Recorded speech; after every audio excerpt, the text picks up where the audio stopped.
नमस्कार, आप देख रहे हैं वीआईपी न्यूज। मैं हूं आपके साथ प्रज्ञा तिवारी। रुक करते हैं खबरों की ओर। बीती रात लगभग 2 बजे कांकेर जिले के ग्राम नारा में स्थित रामलीला मंडली भवन का ताला अज्ञात चोरों ने तोड़ दिया। बता दें कि चोरों ने वहां रखी अलमारी से करीब 4 लाख रुपए नकद चुरा लिए। वहीं ये पूरी घटना भवन में लगे सीसीटीवी कैमरे में कैद हो गई, जिसके बाद सूचना मिलते ही कोतवाली पुलिस ने मामले की जांच शुरू कर दी। साथ ही पुलिस अब सीसीटीवी फुटेज की मदद से चोरों की पहचान करने का प्रयास कर रही है। स्थानीय लोगों में इस घटना को लेकर चिंता और डर का माहौल है और सभी आशा कर रहे हैं कि पुलिस जल्द ही चोरों को पकड़ने में सफल होगी।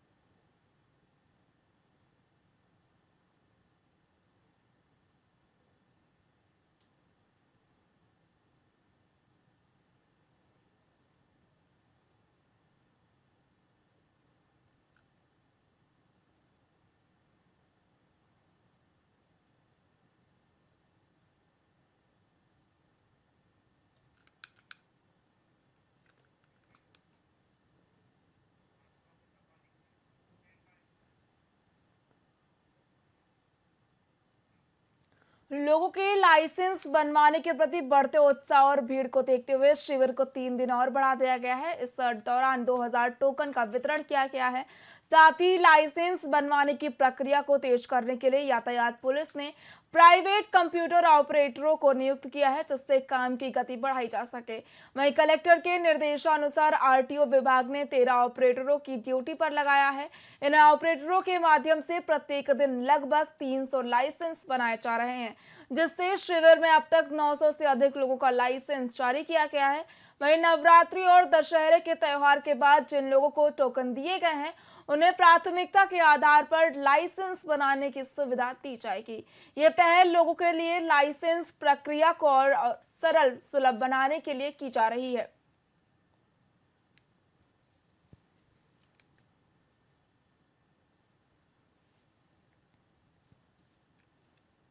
पार्टी और साथ में मिलकर इस प्रक्रिया को प्रारंभ किया है और इसमें हमने ये प्रयास किया है कि एक पहले हमने शहर में सबको इस बात की सूचना दी, आप लोगों के माध्यम से ये सूचना दी कि लर्निंग लाइसेंस का एक कैंप हमारे द्वारा लगाया जा रहा है, जिसमें बहुत ही बेसिक डॉक्यूमेंट्स के साथ में उन्हें आना था। और 30 तारीख को प्रारंभ की गई इस प्रक्रिया में बहुत अधिक संख्या में, लगभग 4000 की संख्या में यहाँ पे भीड़ उमड़ के सामने आई थी। क्योंकि पहला दिन था, हमें भी इतनी जानकारी नहीं थी, हमने 2 सिस्टम लगाया था, लेकिन उस दिन केवल 100 ही लर्निंग लाइसेंस हम बना पाए थे। हमने टोकन डिस्ट्रीब्यूट किया था 2000 और इसको अलग अलग डेज में प्लान किया था कि कितने लोगों को अलग अलग दिन के हिसाब से बुलाया और उसके आधार पर ये लर्निंग लाइसेंस बनाने की प्रक्रिया को प्रारंभ किया। तो आरटीओ साथ में मिलकर इस प्रधानमंत्री नरेंद्र मोदी के नेतृत्व में चलाए जा रहे स्वच्छता अभियान के तहत रायपुर में भाजपा ने आदिवासी कॉलोनी खुशहालपुर में स्वच्छता और सदस्यता अभियान आयोजित किया। इस दौरान वन मंत्री केदार कश्यप ने कहा कि स्वच्छ भारत मिशन के तहत करोड़ों शौचालय बनाए गए हैं।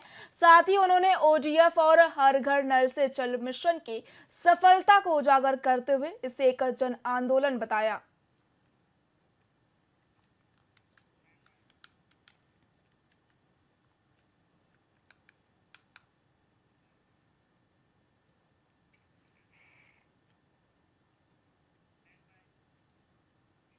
राजपुर में धरती आबा जनजाति ग्राम उत्कृष्ट अभियान का शुभारंभ किया गया, जिसमें छत्तीसगढ़ के मुख्यमंत्री विष्णुदेव साय, कृषि मंत्री रामविचार नेताम, महिला और बाल विकास मंत्री लक्ष्मी रजवाड़े सहित कई लोग मौजूद रहे।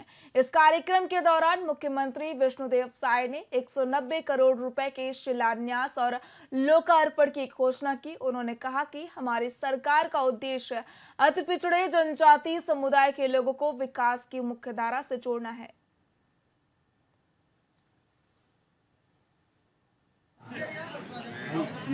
65,000 से ज़्यादा गांव पूरे देश के और 5 करोड़ से ज़्यादा जनजातीय समाज इससे लाभान्वित होगा। और हमारे छत्तीसगढ़ में 6,600 से ज़्यादा गांव और करीब 47 लाख जनजातीय समाज इससे लाभान्वित होगा। और इससे गाँव में हर तरह की सुविधा, सड़क, बिजली, पानी, राशन कार्ड, आधार कार्ड, आयुष्मान कार्ड, सरकार की जो भी योजनाएं हैं प्राथमिकता के साथ उनका ध्यान दिया।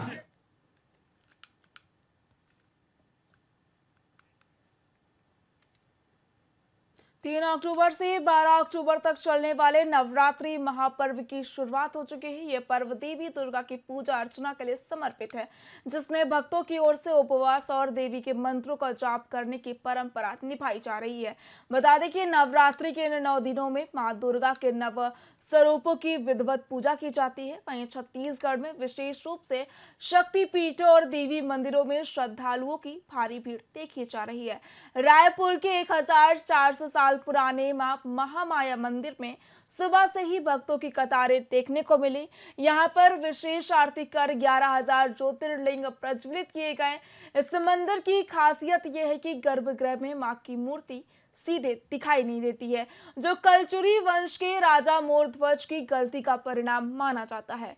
इसके अलावा रायपुर के मां काली माता मंदिर में भी श्रद्धालुओं की लंबी कतारें देखने को मिली।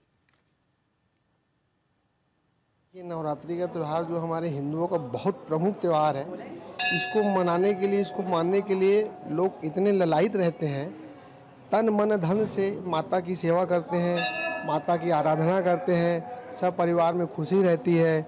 आने वाला जो महीना है पूरा हमारे हिंदुओं का सभी प्रमुख त्यौहार इसी महीने के अंतर्गत है, और हम सभी माता की आराधना इस नवरात्रि पर्व में खूब तन मन धन से करते हैं और बहुत आनंदित तरीके से इसको मनाते हैं। सभी भक्तों को नवरात्रि की पावन शुभकामनाएं। माता रानी सबकी मनोकामना पूर्ण करे। महामाया मंदिर एक विशेष प्रसिद्ध मंदिर है। यहाँ अपना श्रद्धालु अपनी मनोकामना को लेके आते हैं। यहाँ मनोकामना का ज्योति प्रज्वलित भी किया जाता है। आज नवरात्रि का पहला दिन है, आप सभी भी आइए। सभी भक्तों को जय माता दी। जैसे कि छत्तीसगढ़ की राजधानी रायपुर की यह एक सबसे प्रतिष्ठित सिद्धपीठ के रूप में भगवती मां महामाया देवी का मंदिर, जहां सुबह से ही नवरात्रि पर्व के प्रथम दिन में श्रद्धालुओं का यहां पर आगमन शुरू हो गया था। 4 बजे ब्रह्म मुहूर्त में भगवती का दरबार जो है श्रद्धालुओं के लिए दर्शन के लिए खोला गया था, और इस सब को ध्यान में रखते हुए श्रद्धालुओं की बड़ी बृहद संख्या यहाँ दर्शन करने के लिए आती है।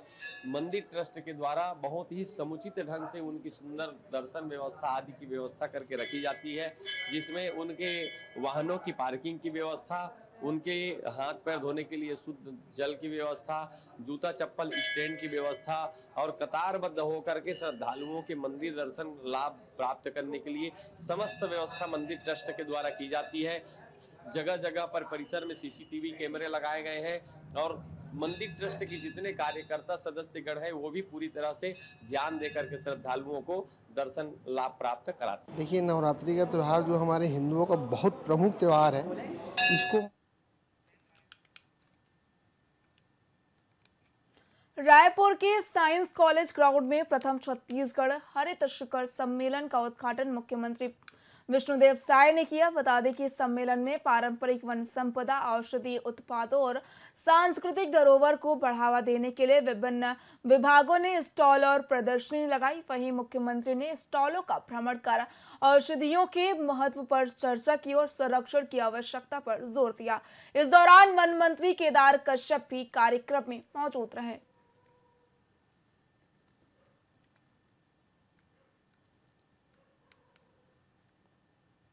छत्तीसगढ़ के लिए बड़ा सौभाग्य का विषय है कि पहली बार ये 3 दिवसीय छत्तीसगढ़ हरित शिखर सम्मेलन का आयोजन हो रहा है, और इसमें पूरे देश के विभिन्न जगहों से विषय विशेषज्ञ आए हैं, और ये सम्मेलन 3 दिनों तक चलने वाला है। सबका यहाँ पर मार्गदर्शन मिलेगा, और निश्चित रूप से पर्यावरण संरक्षण की दिशा में हम लोग अच्छा काम कर पाएंगे।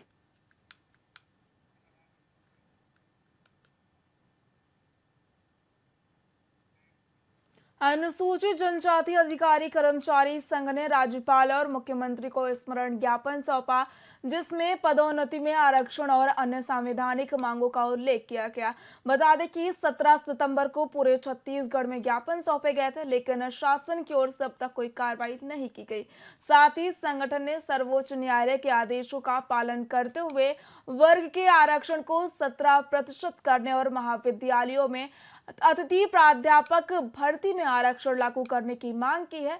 इस दौरान जिला स्तर पर सभी ब्लॉकों में भी ज्ञापन सौंपा गया।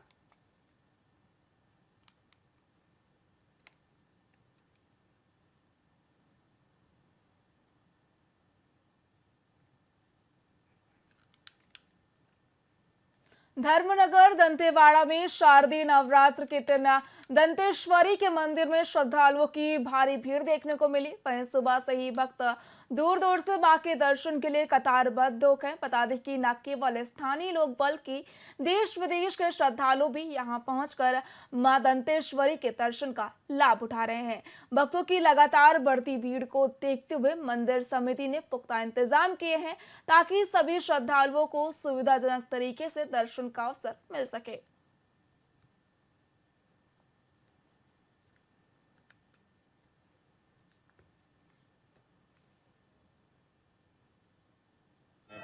आते ही हूँ। जो व्यवस्था जो है पहले के अपेक्षा जो व्यवस्था में काफ़ी सुधार भी हुआ है और अच्छा लोगों के लिए जो सुविधा है वो इसमें बढ़ी हुई है। और अच्छा चीज़ ये है कि माई दंतेश्वरी के दर्शन के लिए दूर दूर से लोग आते हैं और सभी लोग यहाँ अपना मन्नत भी मांगते हैं और वो पूरा भी होता है। बस्तर की आराध्य देवी माँ दंतेश्वरी के यहाँ नवरात्र पर्व जो प्रारंभ हो रहा है, यहाँ 9 दिन तक 9 देवियों का विधिवत पूजा की जाएगी। अष्टमी के दिन जो महानिशा पूजा होगा, उसके पश्चात देवी जी की छत्र एवं डोली जगदलपुर के लिए ले जाई जाएंगी। दर्शन के लिए मैं आते ही हूँ।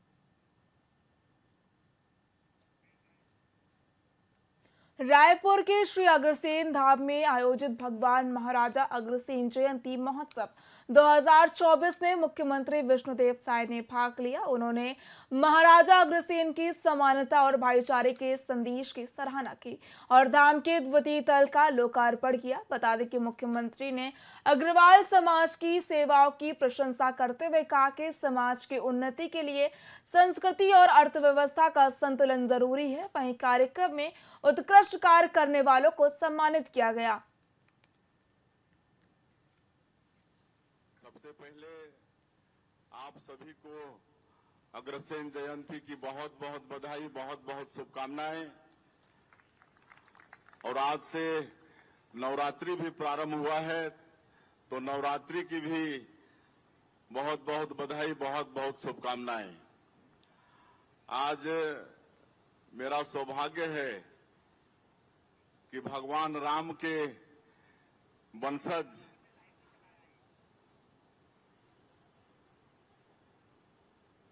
महाराजा अग्रसेन और उनके वंशज के कार्यक्रम में आप लोगों के बीच में हूं। मुझे अत्यधिक प्रसन्नता हो रही है। और जैसा अग्रवाल कहने से ही, अग्र कहने से ही सभी चीज में आगे रहने वाला समाज, परोपकार में आगे, व्यापार में आगे, सेवा भाव में आगे, शिक्षा में आगे, सब चीज में आगे रहने वाला ये अग्रवाल समाज आप लोगों के बीच अपने आप को पाकर मुझे अत्यधिक प्रसन्नता हो रही है। बंधुओं, कोई भी समाज अपनी संस्कृति और अपनी अर्थव्यवस्था के बल पर आगे बढ़ता है। इन दोनों के संतुलन से ही वास्तविक उन्नति होती है। फिलहाल खबरों में इतना ही। देखते रहिए VIP न्यूज। नमस्कार।